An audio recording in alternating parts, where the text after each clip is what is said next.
za mafuta zinazohusiana na Venezuela katika operesheni ya haraka.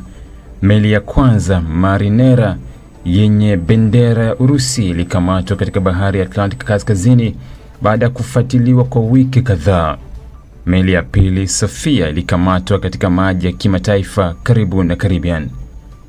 Meli hizi zilijaribu kuepuka vikwazo vya Marekani kwa kubadilisha majina, bendera na kuzima vifaa vya utambulisho ili kuendelea na biashara ya mafuta ya Venezuela kwa siri.